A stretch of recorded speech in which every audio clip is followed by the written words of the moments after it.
Hello, welcome to this video series on MDX for SQL developers. I'm Nasir Ali Mirza at DoSQLBI.com. This is the last presentation of this series on MDX for SQL developers. We have come a long way. We started with comparison between OLTP and OLAP database. We built the foundation with MDX terminology and then went over what we call as rules, and then the joins and the where filters. All along these various presentations, we did a comparison SQL and MDX so that to get a better understanding of how to work with MDX queries. In this video, we will see what are named members and sets in MDX. We'll take a look at MDX KPI queries. We'll see what are the common MDX time-related functions and what are other common MDX functions. This would not be an exhaustive list, but it is just to give you a feel of some commonly used MDX functions. Let me switch to SQL Management Studio. I have this query in which we'll see what is a named member. As a SQL developer, you had seen we can create functions, we can create calculated columns, we can create views, we can create stored procedures to encapsulate some of the logic and then reuse that in various scenarios. MDX queries provide two such things. One is the named member. I can define a member and I can also define a set in which we will see what are named members and sets in MDX query. It starts with the keyword with and the word member. Then this is the name of the member. So I say calculated sales amount. A named member got to be associated with some dimension. So in this case we have associated it with the measures dimension. It follows with the keyword as, and then I'm just defining what the member is. In this case, we use two measures from the two attributes from the measures dimension. One is internet standard product cost. We multiply that cost with the internet order quantity, again from the measures dimension. So this is the name and this is the calculation what that named member would be. And we add some formatting information. We say format string is the currency for this. Now what is that? This is this example of the member definition. We also define a set. Now this set we have named as North American sales.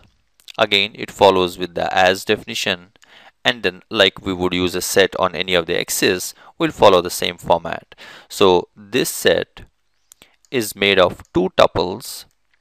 Tuple 1 is from the sales territory, country United States.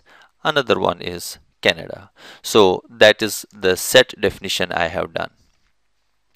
Now what we do is, here we have our normal MDX query.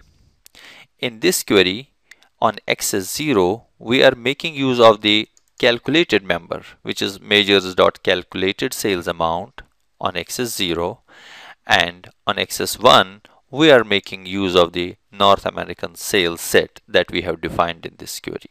Let us run this query. So as expected, we see United States and Canada, and then we see this calculated sales amount which is formatted as a currency. For a second, if I comment out this formatting information and I rerun this query, you will see there is no format information. It shows after decimal point all the digits that are there, so it's very hard to read. That's why this formatting information is helpful to have. Let's see another example. In this example, we'll use two more features of MDX. One is this parallel period, another is current member. I'll go through and explain this. Again, we define a member, we define a second member. The first member name is this year, the second member name is last year, the third member name is my trend, and then I define a set. So let's go one by one.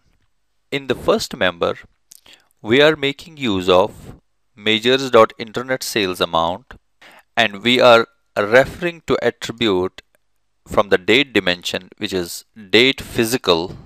Let's see where that is. That is this. And we use this current member. Current member means wherever this attribute is used, and in the query, wherever this attribute is used in the query, and that query has date.physical, whatever would be the current member, that is going to get replaced here. So for example, if I use the year physical.year, while the query is getting executed, during the execution, it is at 2005, this value is going to get changed to 2005. When it is at 2006, so it is going to become 2006, and so on. So what does that essentially mean? At the time where we use this member with the name current member, first time it gets executed would be what is the internet sales amount with 2005, what is the internet sales amount 2006, 2007. So this kind of that way the current member value gets replaced.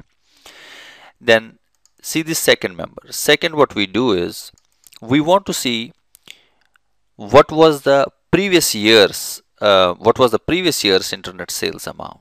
Now if I have to see the previous year, now again if you see, we are using this date physical dot current member. Now think like this, if the current member right now is 2006, I want to get the value of sales for 2005. When the current member is 2007, I want to get the sales value of 2006. So current member will give me current member, but I want to see a year before, a parallel period. That is what this MDX function is about.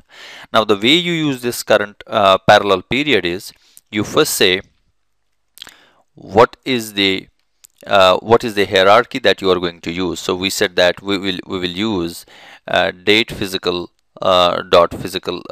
fiscal year. So we are using this.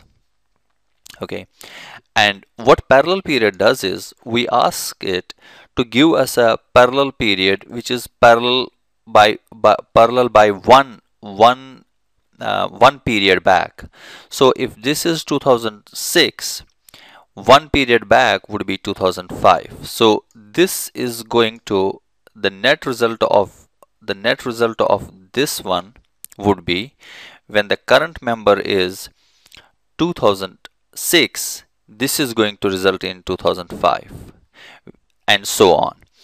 And then I'm again checking the internet sales amount. So what I'm going to get is, the first one will give me this year, the second member will give me the last year. Now that we got the this year and the last year, I am defining the third member. Now in this third named member, I am making use of the previously two defined, that is this year and the last year. And this should be simple. We are using a case statement.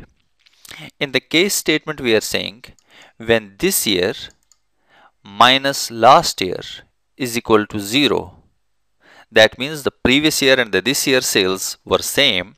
So we are saying my trend is 0. It's kind of constant. If this year sale minus last year sale is less than 0, that means my this year sale has been less than what it was last year. So we are saying the trend has been negative. So I say -1. If this is not the case, then we say the trend is 1, which means this year's sale has been greater than the previous year's sale. So we defined these three members, this year, previous year. We defined the trend indicator, and now we are defining a set. Now what is this set? This set is simply, we say yearly trend, and in this yearly trend I'm making use of measures dot this year, measures dot last year, measures dot my trend. Now I have three members defined, I have a set defined. All that we are going to do now is use a select statement, MDX select statement, we say yearly trend. That means we are referring to this set, and we say that on x is 0, and then we say date.fiscal year. Let us run this query. The result we are getting is, look at 2005. There is no data for this year, and as expected, there is no data for the last year, so trend is showing as 0. In 2006, there is a sale for this year. There is no sale for the last year, because see, 2005 was null, so I am getting that null here. When we subtract, so the trend is positive. That means this year's sale was better than last year, which was basically nothing. Then see 2007. In 2007, the trend shows as -1, which means this year's sales is less than the previous year. What was previous year? This. So this and this should match. Similarly, if you go on, we have again then a positive trend in the year 2008. So what was the sale in 2008? The sale was more than what it was the previous year, which is the 2007 year. So this is how you can define the named members and use it in various contexts that we need. It can one big advantage of defining the named members is you can reuse them in various MDX queries. Now in this, what we are seeing right now, we are defining them in an ad hoc way. There is a way that as part of the analysis services database design, you can define the members that will be then available for any queries when you query against that database. Similarly, we are defining this set or any other set that we may define. We are defining them temporarily, but we can define them as part of the analysis services database design. Then they will become available for any other query that we run against that particular database where they are defined. Now that we saw about named members and sets, let's take a look at next item, that's KPI queries in MDX. Let me switch to SQL Management Studio. What you see here is, in an analysis services database, other than the measures and the list of dimensions, there is an item under KPIs. Now this list of KPIs that you see here have been defined as part of the analysis services database design. Let me just show you a query. What this query shows is, we are making use of internet revenue KPI, which is this one, and we see what is its value, what is the goal that has been defined for it, and its status and the trend. And we put it in a regular MDX query structure on axis 0, and then we see the fiscal years on axis 1. Let's run this query and see the results. The result shows you, as expected, what the sales were, what the goal was, and then what has been the status, and then what is the trend.